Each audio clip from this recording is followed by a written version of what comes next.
السلام علیکم ورحمۃ اللہ وبرکاتہ۔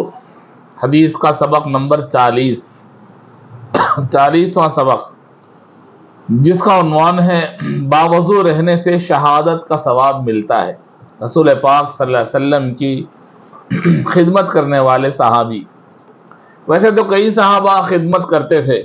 لیکن مشہور خادم رسول حضرت انس ابن مالک رضی اللہ عنہ کی روایت ہے، حضور اکرم صلی اللہ علیہ وسلم نے ارشاد فرمایا کہ اے بیٹے، اگر تم سے ہو سکے تو ہمیشہ باوضو رہا کرو، اس لیے کہ ملک الموت جب بندے کی روح قبض کرتے ہیں تو وہ اگر باوضو ہوتا ہے تو اس کے لیے وہ شہادت لکھ دیتے ہیں۔ اللہ کے نبی صلی اللہ علیہ وسلم نے اس حدیث میں کتنی بڑی بات بتائی ہے کہ ایک عام انسان کو شہادت، شہید کے برابر ثواب، شہید کے برابر اجر، شہید کے برابر درجہ،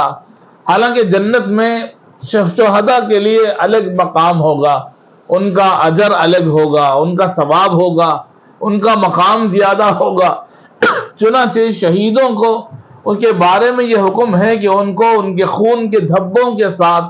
دفن کر دو، اللہ تعالیٰ قیامت کے دن مشک کی خوشبوں کے ساتھ انہیں اٹھائیں گے۔ تو شہادت کا جو مقام ہے کہ جہاں آدمی اپنی جان اپنی ہتھیلی میں رکھ کر اللہ کے لیے جذبہ جہاد کے ساتھ اللہ کے لیے اپنی جان قربان کرتا ہے اور کافروں کی صفوں کو چیرتا ہوا چلا جاتا ہے، اس وقت وہ اگر شہید ہوتا ہے تو اس کا بڑا درجہ ہے۔ یہاں آسانی کے ساتھ باوضو رہنے والے کو اللہ کے نبی نے اتنی بڑی بشارت سنائی، اس لیے کچھ لوگ دیکھے میں نے کہ جن کو یہ عادت ہو گئی، عادت بنانے سے عادت پڑتی ہے